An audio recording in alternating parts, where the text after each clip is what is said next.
McFly, really excited to have you on the base space. My name is Mewtwo. I'm the founder of the space, and I'm joined with my two co-hosts, Super High and Chase. Say what's up.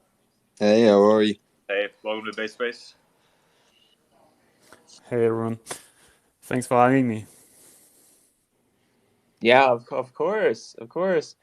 Um, really interested to have you on the show. I wasn't too familiar before this episode of what MPH was all about, but I saw you guys were being featured at SmartCon, and I started diving deeper into the project, and really excited to have you come on and talk to us.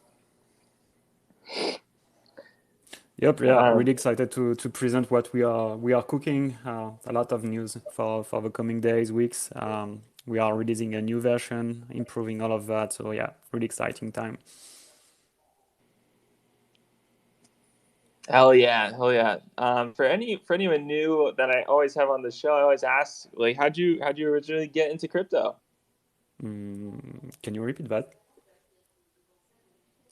How did you originally get into the crypto space? Oh yeah, so I started working with my co-founder Zephram late 2017. We were working on-chain asset management.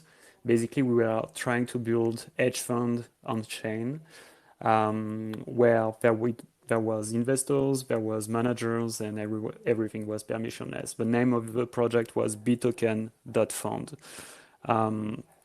So it was, yeah, the first project before DeFi was named DeFi. I think it was like really like the early beginning of this space. So we were trying to get that on mainnet. We succeeded to do that on mainnet, but market fit and having the right ingredients at that time wasn't really a reality. So after that, we continued working together on other stuff like DAO related things, DAO, Fantastic 12. We were working on this project where you were able to create DAO directly on a Discord channel or Discord server. Um, and after that, we moved to in October 2019, if I remember well. We started working on the draft for 88 MPH. And at that time, we were trying to basically distribute future yield to our users. So it was future fixed yield to our users. But after, yeah, we iterated a lot on that until I think it was end of March 2020 when we released the first mainnet version of 88 MPH. It was the V0. And yeah, from there, after we continued iterating on that, we got a grant from Aave to help us with security audit during the summer of 2020. It took us some time to kind of revisit what we were thinking in terms of how to structure a launch, how to structure a community around the project. So we basically rewrote, re-architectures everything, and we've launched the V1 of 88 MPH in November 2020. And we can say it's the official launch of what you can see right now on 88mph.app. So before it was like kind of a research phase, and right now it's more like the production phase since last November 2020. Oh, that's really exciting. Thanks for kind of reviewing the entire history of the project and how you got into crypto. Um, I mean, at a very high level for people that are new to the crypto space, you kind of cover like what 80 MPH is all about. Yep. So the main product we are offering is fixed interest rate, fixed yield with fixed terms. So basically, we are offering this fixed yield on stable coins and crypto. So you deposit, let's say, some USDC, you deposit them on 88 MPH. And after a custom maturity, a custom duration, your deposit, you can withdraw it with some interest that you have earned so far. So it's between the maturity right now. It will be between 1 day and 1 year. And you select the maturity you want. Meaning maturity mean the duration of the lock of your money on 88 MPH. So basically, you can see it as a deposit account where you put your capital, it generates some interest, and at the end, you withdraw your funds plus the interest generated so far. So for doing that, what we do is basically we are pooling the funds of our users and we are depositing that fund into underlying lending protocol like Aave or Compound, where we earn the market rate, the current market rate. So it's a volatile rate. And from this market rate, what we do is we pull a 30-day exponential moving average, and we give a fraction of this exponential moving average to our users as a fixed interest rate. So it's the basic overview of what we do at 88 MPH. Maybe after we will dive deeper into details, but I hope it makes sense for you right now. No, that does make sense. Super interesting. Any questions about that general process? Yeah, I think this would be like a good transition into actually going over like the general overview of the different bonds that MPH offers. Mcfly, could you touch on zero coupon bonds and how that works with the protocol? Yeah, so before diving into this, just to give context to our listeners, we are in a transition at 88 MPH between the current version you have on mainnet, the V2, and the V3 that is right now available at 88mph.app/Rinkeby. So it's the Rinkeby testnet where you can see what we are cooking for the V3. So to don't confuse everyone, I will just refer to the V3 right now because there is small differences between the V2 and the V3 regarding, like, for example, zero coupon bonds. So in V3, the zero coupon bonds, we wanted to get rid of every financial lingo, jargon, and complex stuff that not a lot of people understand. Zero coupon bonds is not something that you are aware maybe in your daily routine. So we wanted to kind of hide the complexity of this kind of financial terms to our users in the user experience on V3. So we call that preset maturity. That means that when you have a zero coupon bond, basically you are buying crypto on discount. Let's say you want to buy some DAI. The value of one DAI is $1. But with a zero coupon bond, you are able to buy it at 90 cents, for example. And when the zero coupon bond matures, you will be able to redeem the underlying value for 1 So you will be able to redeem $1. So for this reason, I'm explaining this thing like a discount on crypto because you are buying cheaper and you are able to redeem at the 1 value at maturity. So basically, that's the concept of zero coupon bonds. You need to wait until the bond matures to be able to withdraw the underlying value, the full face value of the bond. So in 88 MPH, it's basically working like in traditional finance for this kind of thing. Except that we just say to our users when they want to deposit 100 DAI, for example, we just say, oh, you can select a custom maturity between 1 day and 365 days, or you can select a preset maturity. Let's say you want that your deposit mature in February 2022. So when they select a preset maturity, it will be a zero coupon bond under the hood, but we are not telling them. But basically, at the end, it's the same thing. You are getting a fixed yield on your fund. So yeah, it's the overview of the way we do zero coupon bond at 88 MPH. Currently, we are not offering the zero coupon bonds for every asset supported on 88 MPH V2. There was just the Uni pool for the Uni token with some time series for the zero coupon bonds. One was in August 2021. The other one is in February 2022, if I remember correctly. and the other one was for a free CRV zero coupon bonds. And in V3, basically, we will try to offer zero coupon bonds for every asset we are supporting. Currently, we are supporting around a dozen of different assets: USDC, DAI, different version of Bitcoin, ETH, Link, and Uni, for example. Does that make sense? I hope. Yeah, no, completely does. Thank you for diving into that. Hey, McFly, kind of switching to fixed interest rate bonds. So since you guys use Chainlink for your smart contracts, does that mean that your fixed interest rate won't change unless voted upon by the DAO?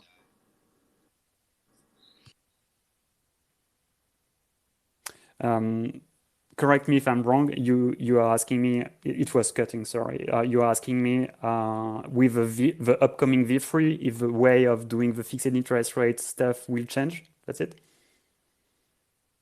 Yes. Okay. Yeah.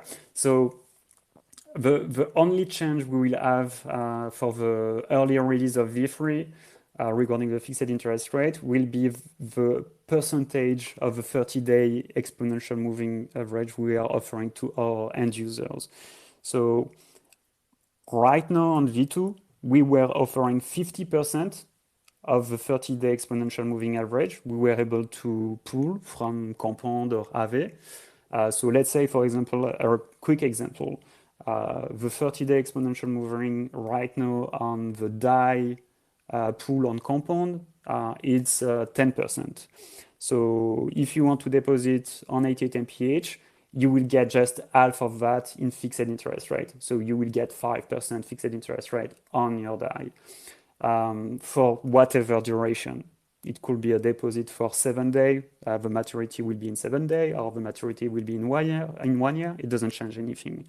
But in V3, we are changing a bit the way we distribute the fixed interest rate.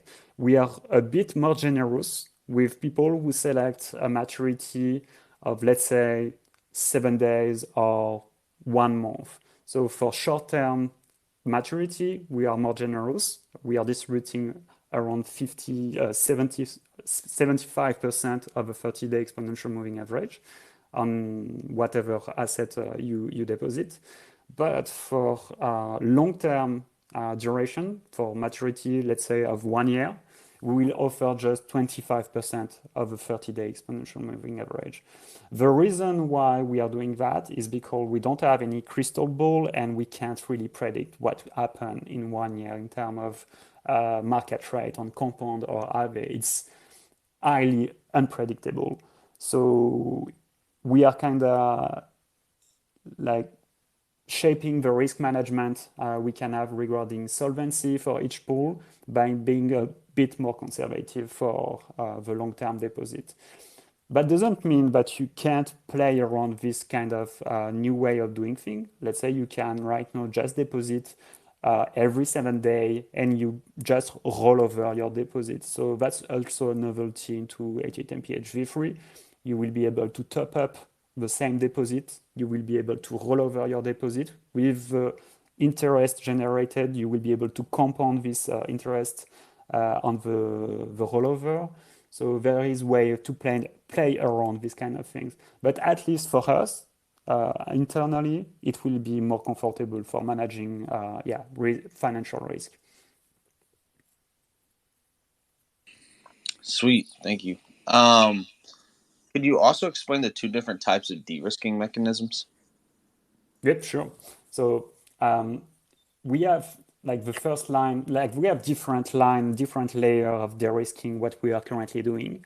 The first one is basically being sure that we offer the best yield to our users, the best fixed interest yield to our users without taking too much risk. So the first line of defense regarding financial risk is having interest oracle that offer the best yield to our users without taking too much risk for us.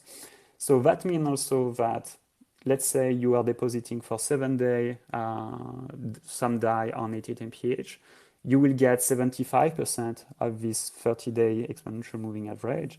That means also that we are able to offer kind of a profit margin for users who want to speculate on the future yield of that pool via what we name right now the yield token. So the yield token, we are allowing someone to buy basically the fixed interest rate we are promising to someone, and in exchange, he will be able to earn the yield on the user deposits plus its initial investment for the yield token you just purchased. So you can think about that like we are outsourcing the risk to someone else in terms of insolvency, and we offer at the same time a certain amount of profit margin because we are not giving to our user 100% of the 30-day exponential moving. I suppose it's a bit like when I explain it like that, maybe it's not really simple to grasp the concept around that. But basically, we are like the yield token will allow us and is allowing us to allow someone to speculate on the future yield, but also, for example, if you have you are a borrower of DAI on Compound, and you have a cost related to this loan you are doing on Compound, you are able also to hedge your borrowing cost by buying a yield token on 88 MPH. So at the end, it's a speculative tool that helps 88 MPH de-risk and be more having a better solvency ratio at the end. It doesn't mean that if nobody buys the yield token, the system doesn't work. It's just another layer to improve the solvency of each pool. It doesn't mean that nobody happens if nobody buy it, but it just means that it's a bit more risky if one pool has too much yield token available for purchase. So the yield token is for the V3. On V2, we were naming the yield token floating rate bonds. So it's what you can see on the current V2 on mainnet. And if you take a look at the different floating rate bonds pool we have currently on V2, you will see that some of the pools don't have any floating rate bonds available for purchase. What does it mean is two conditions, or everyone bought the floating rate bond. So that means that the pool is kind of 100% solvent. Like we are close to being 100% solvent on everything. The other reason why there is no floating rate bond available is because the pool is generating more yield than what 88 MPH is promising to their depositors, their end user who are earning fixed interest rate. So there is two conditions where we can kind of offer these floating rate bonds, yield token things. So that's the two main mechanisms. After that is more about like managing dynamically the surplus of one pool with another. In V3, we will be able to do that, redistribute the surplus of one pool to another to kind of rebalance the solvency ratio of each pool. You can see 88 MPH like a bank. At the end, a bank, everyone trusts the bank if they stay solvent, if they are able to manage correctly your money, if they are able to offer you the best yield, and if there is a bank run, they can manage the bank run at 100%. Everyone at the end is happy. So it's what we are trying to do here is making something that is really offering one of the best yield, probably not the best, but one of the best yield at a large scale.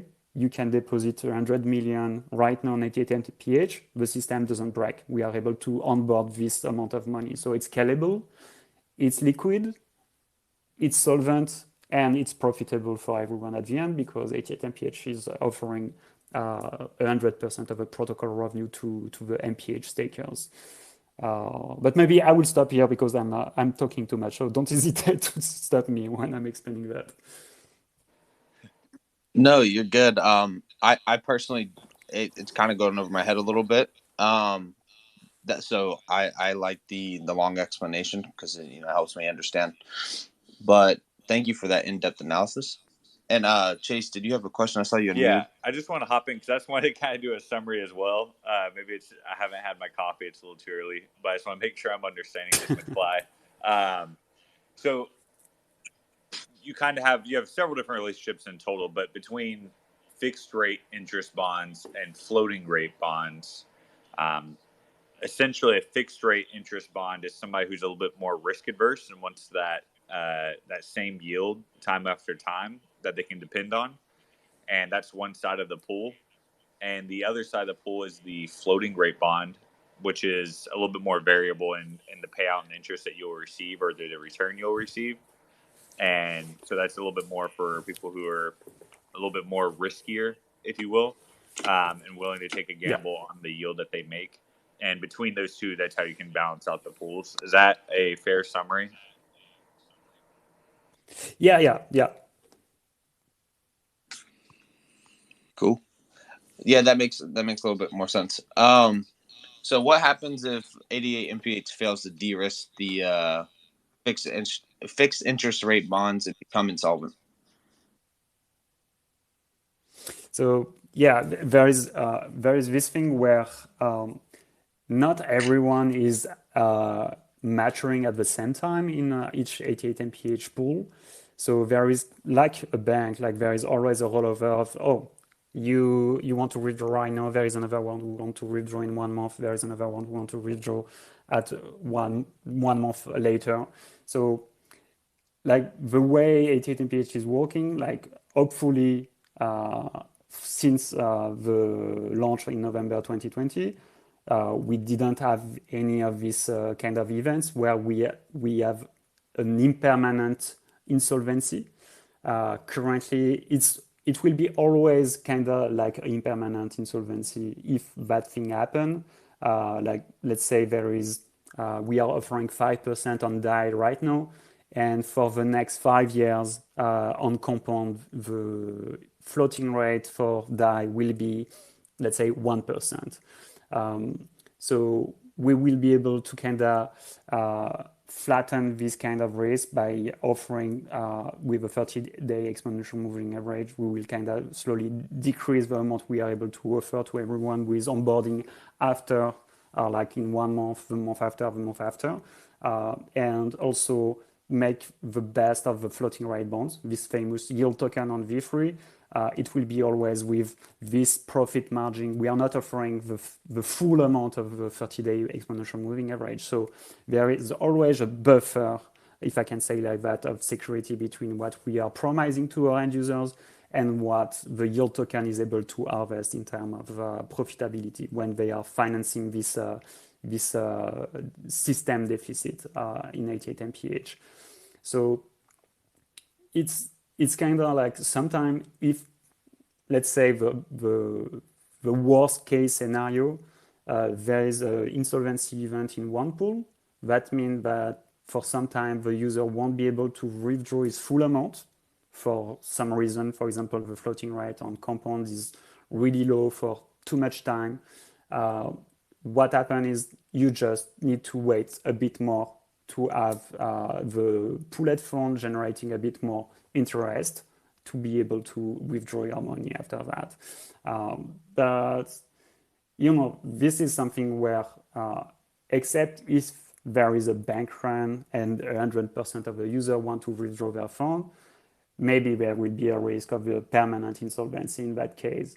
But if we are able to offer the best yield for the yield token buyers, there will be always a demand for that. And from our experience since November 2020, so far, the majority of the pools in 88 MPH, the V2, the floating rate bonds are always bought.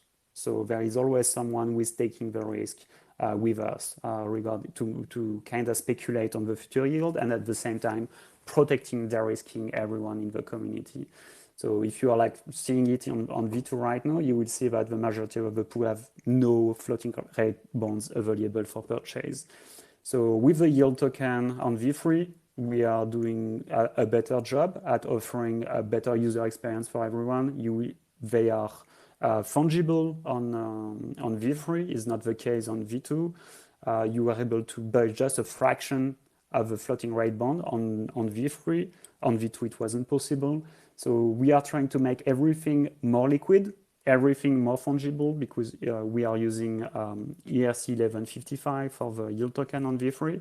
And at the end of the day, we are kind of like making sure that this thing is bought and people can speculate and at the same time protect everyone in 88 MPH. So yeah, that's at least, that was the concept at the beginning.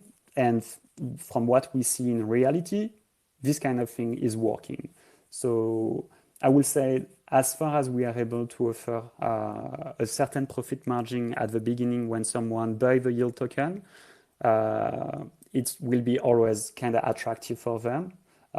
If it's not enough attractive for some market conditions, we are also offering some MPH rewards for people buying the yield token. So if we see, for example, in one pool that there is not a huge demand for the yield token, we can always decide to boost this yield token pool with some MPH reward on top of that. So basically boosting a bit the yield to incentivize someone to buy it. So there's, these different layers of incentives and de-risking to protect everyone at the end. So I mean, it's not the perfect solution, but so far it's working as expected. So we are like pretty happy with that because it allows us to offer a scalability to the system compared to others who are like also offering fixed interest rate. We don't have any liquidity issue. We don't need to buy any liquidity pool to make this thing work. So we prefer to have this kind of equations with different variables inside. Not the perfect solution for each variable in the equation, but at the end of the day, it's the best one. It's the best compromise to offer this kind of product to our end users with this kind of best yield, scalability, liquidity, solvency, and profitability. Chase, I see you have your mic unmuted. Yeah, Mcfly, I was just curious. Do you happen to know kind of like offhand what the APY is currently for like kind of a 6-month period or I don't know if you guys have full data on an entire year right now. I would imagine it may be a little skewed with how early it is. But I'd just be curious to see how this compares with the current bond rates in Europe, because I know a lot of bond rates in Europe are negative right now. And so I'm just curious if there's been any like corporate treasuries that have been reaching out to you guys and are interested in this, because I feel like from a game theory perspective, the rates are going to be a lot more competitive than what's currently on the market. And I could see a large shift start to occur onto protocols like yourself from corporations. Yeah, so the goal with a V3 is to allow developers to build on top of us and allow also like governance treasury to deploy some capital or other protocol applications to deploy capital directly on 88 MPH. It was really, there was a lot of accountancy burden, if I can say like that, for someone who wanted to build something on V2. We got a lot of feedbacks from developers asking us, oh, is there another way to do this really simple, like a simple way of doing that? And we were like deeply sorry because it was too much complexity to manage the accountancy when you wanted to deploy some capital on 88 MPH under the hood, like an application or someone who is managing a centralized finance product or a fintech wanted to deploy some fund from their user base. It was kind of really hard. Some people did, but it was kind of a lot of work. So with a V3, the main focus with the V3 was to revert the core product and make sure that the user experience for developers was as easy as it is to build on Aave or Compound right now. So I think we met that goal. And right now what we try to do is to talk with many guys, many protocols, many product managers who are working in CeFi or DeFi to see how we can collaborate together. One example is, for example, there is Cresco Finance in Switzerland. They plan to do their product is basically onboarding fiat money into their system. They will mint their own stablecoins for Swiss franc, dollar, euro. And after that, they can deploy these stablecoins on different applications like 88 MPH, like Compound and others, and they will offer a yield to their end users, and they can withdraw in fiat money at the end. And everything is insured by Lloyd's. So yeah, the goal is to work with this kind of product because it what make like it's the next evolution for everyone, I suppose. And as we see, like the latest news, what we see right now, everyone kind of start to be afraid of legal action, regulators. Oh my God, how we'll do KYC for our end users. So I think Cresco Finance, this kind of, or Nexo, or Block Finance, or BlockFi, or others, they're kind of the next onboarding bridge for users who are not willing to deposit directly into DeFi protocol, but who are interested by this kind of yields.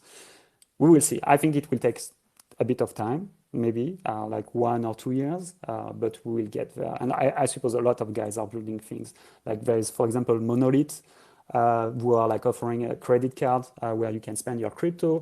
They are working on token.com right now, a new application, a new DeFi application to onboard like the general public and to this kind of thing. So it's kind of like Coinbase offering direct access to DeFi product, but they never say it's DeFi.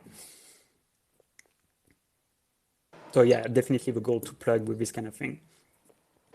Gotcha. Yeah, thank you for diving into it. Yeah, the future is going to be really interesting to see, how the bond market is disrupted by protocols like yourself, and if there's going to be basically the future arbitrage opportunities will be between these protocols rather than kind of going to some of these government bond sales for some corporations.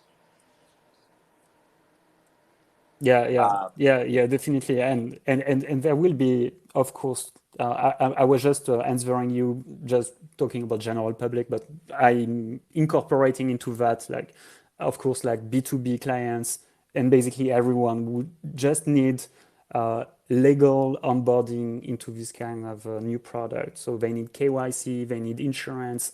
They need de-risking mechanisms to be sure that everything they are deploying somewhere is legal.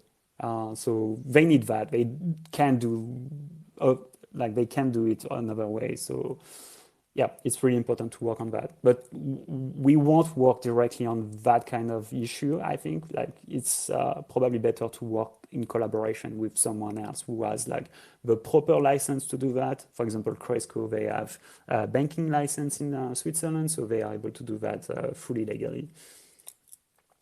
And us, we are like just for like everyone, we are just an intermediary into all of that. We are non-custodial. We are like just it's the end user who control whatever happened to their capital into 88 MPH. There is no server. There is like nothing. It's just smart contract that redirect and bridge your capital with underlying application who are doing the lending business and borrowing business. Gotcha. Did you say you guys are partner with SIC? You'll work through SIC? Not sure. What is SIC? No, maybe I misheard you. You said you guys partner. It cut out. You said you partnered with something. It sounded like it was SIC. Oh, maybe I was like referring to Cresco Finance. Gotcha. Okay. Yeah, so we want to partner with this kind of guys. Also, like partnering with everyone who is doing yield aggregation business, our centralized finance product. So yeah, we are building everything around this kind of use case where it's really easy for a developer to build something and deploy funds on 88 MPH, mainly for improving the accountancy burden for them. Hey McFly, I'm curious, like what type of data are you guys collecting on the users that are using MPH?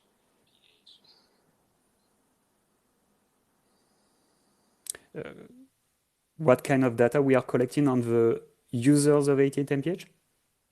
Yeah. Not at all. We are not like, there is no cookie, there is nothing. We are, as far as I know, we didn't inject anything into the client side.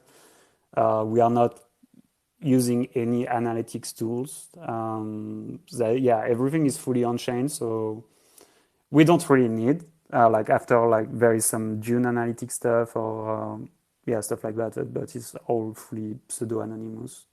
So yeah, we're not really oriented into this kind of data analysis stuff so far. Maybe we should to better target stuff, or I don't know, but yeah, no, we are not collecting any name or any email or anything related to KYC or AML stuff. Maybe we, Got it, yeah. maybe it's an error, but yeah, we are not doing that. Yeah, I know a lot of our audience is like concerned about privacy, so always like to understand what type of data protocols are collecting. So it's good to hear that you guys aren't collecting too much information like that. No, yeah. Hey, McFly, switching gears here a little bit, could you kind of touch on the tokenomics at a high level? And then we'll kind of get into more about how the governance is in charge of like the new issuance and governance of the treasury. Mm-hmm. Yep, sure. So yeah, there is this native token that we call MPH. We are distributing the MPH when someone uses the platform. Let's say you want to deposit some money. In exchange for using the platform, you will get vested MPH rewards that are linearly distributed to your wallet. So let's say you want to deposit today 100 DAI, and with this 100 DAI, you will get 1 MPH. But this 1 MPH will be vested to you over the duration of your deposit. So if you deposit your capital for 1 year, you will have fully vested your 1 MPH after 1 year. So it's the way we distribute the MPH currently. So it's minted directly according to the user activity. And it's the same for the yield token side on V3. If you are buying some yield token, you get some rewards in MPH, and they are distributed when the yield token mature.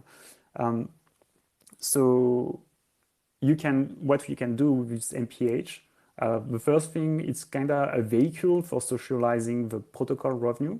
So we share 100% of the protocol revenue with our MPH stakers. And the other thing is you get voting rights for when you stake your MPH on 88 MPH V3, you get X MPH. So it's basically the same system as Sushi Swap. You stake MPH for X MPH, and this X MPH represents your staking balance, and it's also auto compounding, so you don't need to do anything, and you get voting rights at the end. Maybe the details you want to know regarding the protocol revenue, from where it comes. So there is different sources of revenue for 88 MPH. There is the protocol fee, the platform fees. When someone withdraw early, for example, their deposit, we are applying on V3 a 0.5% withdrawal fee if you withdraw early. If you withdraw at maturity, there is no fee, of course. So there is this 0.5% on the principal, the money you withdraw. There is also, when we distribute the interest rate to our users, there is a 10% cut on the amount of fixed interest rate we are paying out to our users. So these fees are directly 100% distributed to the MPH stakers. And the other big stream of revenue for us is as we are using Compound, Aave, Harvest, and other protocol under the hood for generating the yield, we are able to harvest some comp token, some staked Aave token, farm token also, because we are using Harvest also for some pools. So all of that, what we are currently doing is we are basically dumping them to buy DAI, and we distribute what we call cash dividend to our stakers. We will do a bit differently the things in V3. We will buy back the MPH on the market with this asset. So we will sell comp for MPH, and we will distribute more MPH to the MPH takers.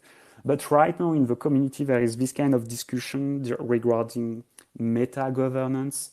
As we are able to collect a lot of comp, a lot of staked AVE, we can have kind of build up our power into this external protocol where we can have an interest in terms of doing politics in this kind of governance DAO stuff on compound or AVE for deciding, for example, the next cycle of rewards, or who get what, which pool get what kind of interest, or how it works, this kind of thing. So it's an interesting concept. Some discussion are currently happening for other protocol with this kind of meta governance directly managed by the community. So it's a governance treasury who is also doing to kind of like starting doing politics in other protocol. So we will explore that way also with 88 MPH on V3, where we will let's decide the community what they want to do with the protocol revenue. Do we keep a certain percentage, and we want to influence the improvement and the direction of other protocol we are using under the hood, or we distribute for like it's a bi-weekly distribution of rewards for the stakers. So we let the community decide every 2 weeks what they want to do with the protocol revenue generated so far. Do we keep a certain percentage? Do we keep everything? Do we distribute everything? It will depend what the community wants. And after, of course, we will allow the community to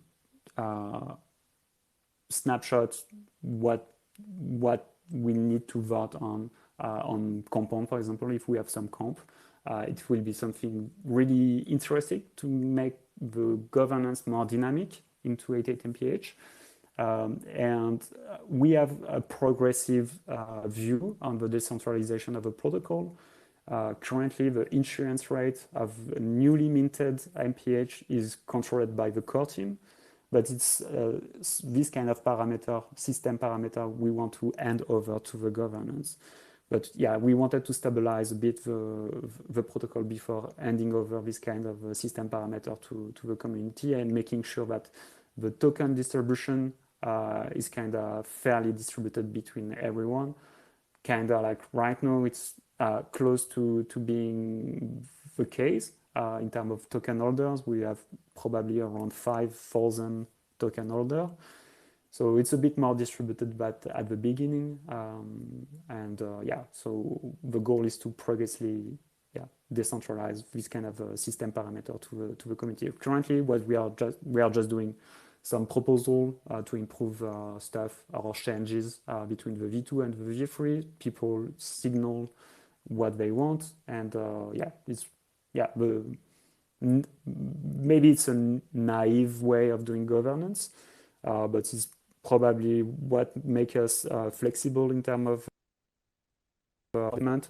But yeah, after some time, we will need to kind of decentralize 100% all of that for sure.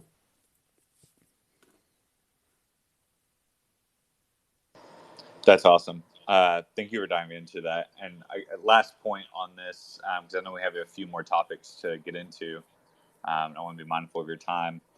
It's going to be an interesting future to see DAOs working strategically and kind of like you had touched on, creating these like strategic partnerships across the industry and integrating in that type of way. I'd be curious, like, are there any other protocols right now that the DAO has kind of identified to potentially make a move on strategically collaborating with? Yeah, definitely. It's like the things that are currently happening is mainly with yield aggregators. So the majority of them right now, what they ask is you need to have a new the new version you are releasing on mainnet. You need to have it at least on mainnet since a certain amount of time. Let's say for IDLE, for example, IDLE Finance, they have this risk framework when they decide, oh, we will build a new strategy, we will deploy some TVL on that protocol. It needs to be at least on mainnet since the last 3 months. Also, the way you manage your governance treasury and the multi-sig controlling the architectures of your smart contracts, that need to be a multi-sig with at least a structure of signature of on 3 on 5 or 6 on 9. So we are not yet there because like we plan to release the 88 MPH v3 right after the end of our Trail of Bit audits. It's ending this Friday. So after that, we will just wait Trail of Bits to release the final report, and we will be ready to launch this v3. So it's a question of days right now. And after that, we will work with this kind of yield aggregators to build strategy on top of that. But maybe, as you know, a lot of protocols who are deploying TVL on other protocol, they are generally starting decentralizing the way the strategy are built and the way the decision regarding which strategy to activate is activated or not via like signaling on Snapshot or community vote. So I think it's like this meta governance stuff is starting to be more and more important for this reason also. If you want to have kind of control on who is doing what with their TVL, you need to have some power in hand, or like at least someone delegating some power to you to decide, to influence over protocol and to influence their asset management basically.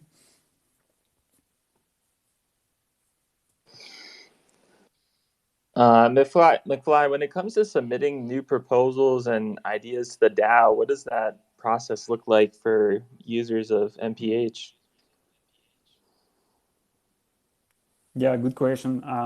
Like the process we have in place since February 2021 is you post on the forum, you post your proposal, it's a draft, you request a comments on this draft for at least 7 days.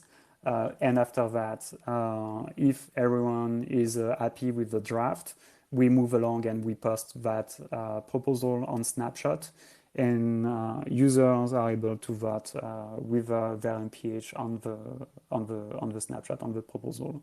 So they have 3 days for doing that. And after we implement the proposal, if it's an improvement or it's a different way of doing things. So it can be everything basically. After it just need to make sense for the community, and we are applying right now a naive quadratic voting to the Snapshot. So there is no control of identity there, but probably we will do a bit different. We will do a bit different the Snapshot on V3 because you will be able to vote with your XMPH. With the quadratic voting, it's a bit tricky to have a real quorum. So yeah, there is some constraint to kind of offer this kind of vote. So maybe we will make change there for V3. Got it. And with the XMPH, is there a limited like kind of do you need a minimum amount of tokens in order to vote, or even if I hold just 1 token, can I participate? No, you can participate with whatever amount you have. Oh, that's awesome. I love that community involvement. I also saw that you guys were co-oping with different insurance partners, like Insure Ace, Insure Network, Cover Protocol. How does this fit into the MPH ecosystem?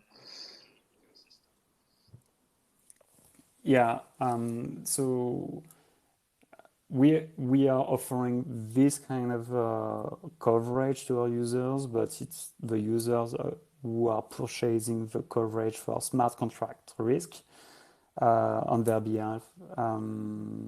So is probably right now are too expensive in terms of premium for covering the smart contract risk for some of the protocol who are offering this kind of coverage for 88 MPH. The other thing is also because it's not natively included when you deposit. So I think the next step for everyone involved in this kind of insurance business and the DeFi protocol out there like us is to find a way to directly integrate natively when someone deposits. Oh, do you want this 2% premium coverage on your deposit for this risk and this risk? Check this box and you get the coverage directly when you deposit at the same time. So I think it's the next move for everyone. I know that, like, for example, InsureAce is working on that. There is Bridge Mutual also working on this kind of tool to allow DeFi protocol to directly natively offer this kind of product, insurance product. So yeah, that's like currently is just basic insurance product. You buy it for covering your deposit on 88 MPH smart contracts. But yeah, that's just that. And we don't see a lot of traction currently for this kind of coverage. So yeah, there's probably a way to improve all of that. Yeah, I personally love the idea of it being integrated, and I think that really would improve the user experience and just overall usage of the insurance protocols within your platform. So I think that's a really good idea.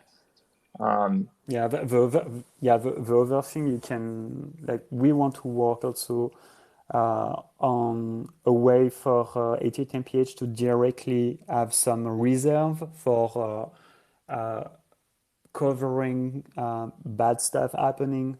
So having this kind of reserve where you are able to tap into if there is something wrong happening, and you are able to at least cover, I don't know, like, let's say just $2,000 worth of deposit to our end user. It's also another way to explore. It's not really scalable, but at least it's kind of having this minimum coverage that you can offer to your end user to make them more comfortable, to kind of improve the way you make the acquisition of new TVL.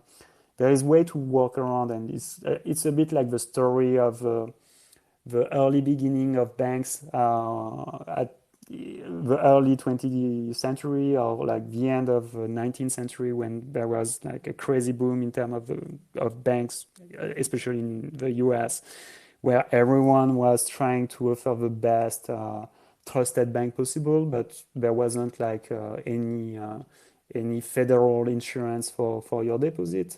So you needed to create your own system. So some banks were doing just that.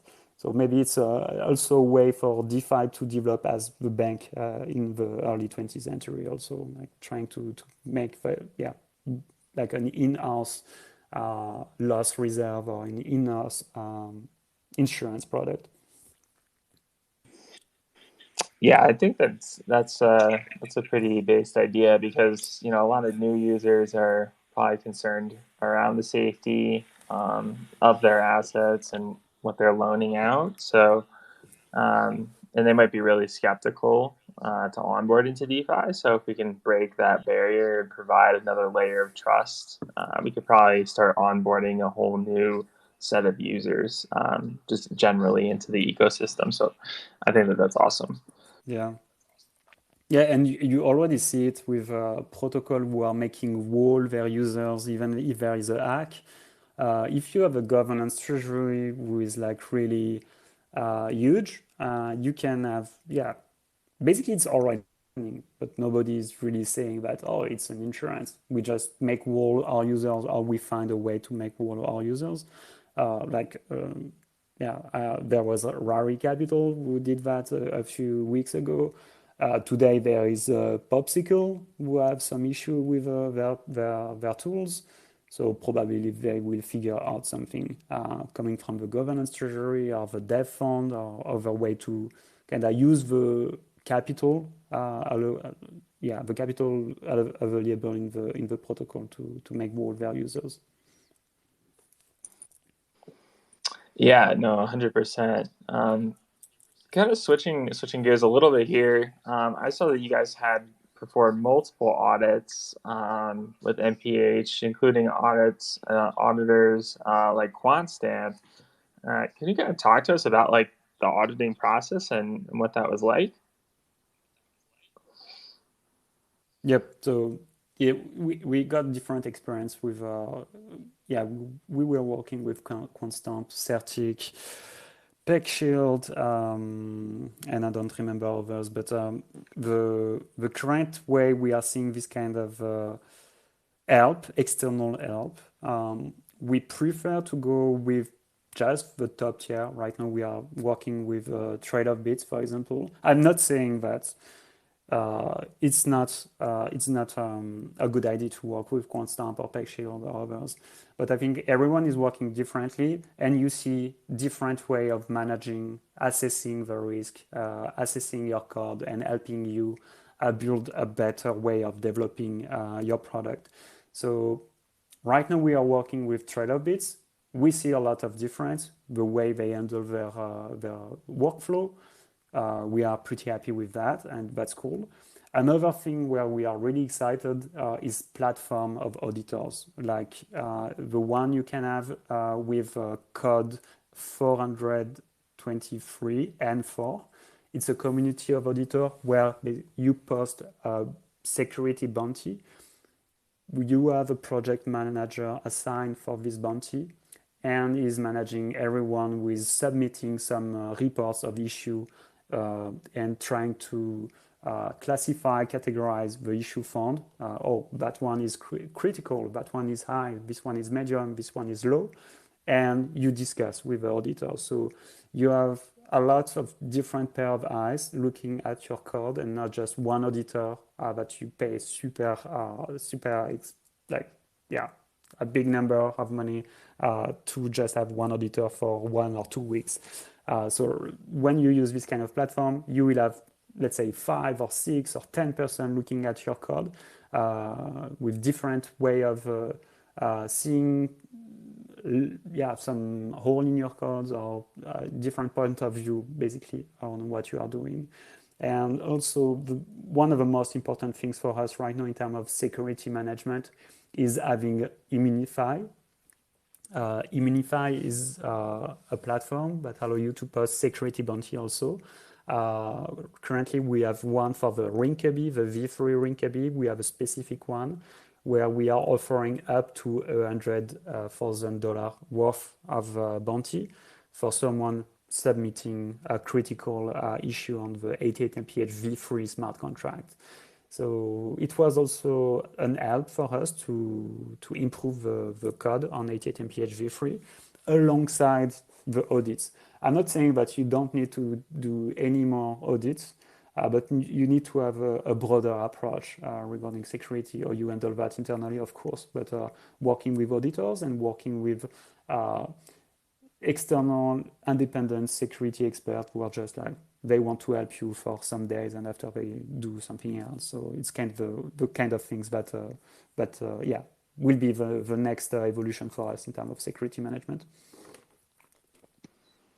Yeah, I think the bounty concept is an interesting idea, because it really would encourage, like, you're incentivizing people to explore your code and find the bugs. And like you said, you can kind of get a wide array of eyes on the code. So yeah, I think that's pretty basic. I'll definitely have to look into that more. Check out that project. Also curious if you can. I know you guys are obviously collaborating with Chainlink. You gotta give us like a little bit of like a sneak peek to like what you're going to be talking about at SmartCon, and how MPH is going to be using Chainlink. Yeah, so basically we will integrate in V3 a keeper. So it will just help us for updating some on-chain interest oracle we are using. And yeah, after we will see, or we can continue working with Chainlink after. But like for regarding the smart conference is, yeah, just to talk about money legal stuff. Got it. No, that makes sense. And then I also saw that you guys sponsored like the spring Chainlink hackathon. I was curious, like, why you guys chose to actually sponsor the event. Can you repeat that? The Hackmoney event you are saying? Yeah. I saw you guys were a sponsor of the Chainlink hackathon. Is that correct? Yeah. We during the spring we were sponsoring the Chainlink hackathon also. The strategy right now to find new collaborators and to grow the ecosystem of MPH is sponsoring a lot of hackathon, sponsoring, posting different bounties also. Let's say, for example, on Gitcoin. Today we are announcing our participation in the new Open DeFi hackathon organized by Gitcoin.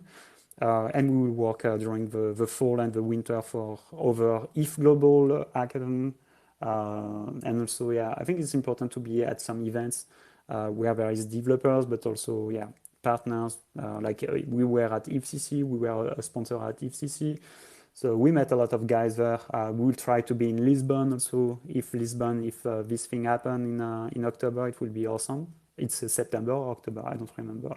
But yeah, we will love to meet everyone there for sure. Very cool. And I guess like a more future forward question, like what's your vision for MPH, say like in like the next 5 years? I know like the next 5 years is probably a lot in this space, but like where do you see MPH going from here? I suppose it will probably not. It won't be a direct front-facing application for retail users. We see it more as a base layer for others to build something on top of us. Like we were discussing before, this kind of CeFi products were like currently popping in the market, and there is new player entering the field every day. So making a direct competition with them, I don't think it makes sense.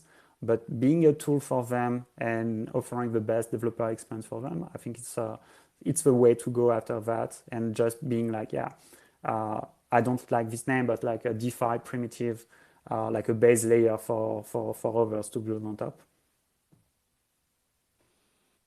Very cool. Super Chase, do you guys have any additional thoughts for Mcfly? None other than I just wanted to thank you for coming on and going in depth about 88 MPH. Yeah, I don't have anything else either. I'm excited to follow your guys' journey from here, though. It sounds like you guys got a lot going on and doing a lot of really cool things in DeFi that a lot of people aren't even thinking about. Yep. So yeah, thanks for having me. It was really cool to talk with you guys. Not sure, are you recording this kind of things? It would be awesome to share it with our community also. When I'm not sure if we retweeted that, but we just shared yesterday the event of today. But yeah, it would be cool to share that with our community also after. Yeah, these are recorded, so yeah, appreciate you you asking that. We'll post it up on our YouTube page, and I'll send you the link once it's live.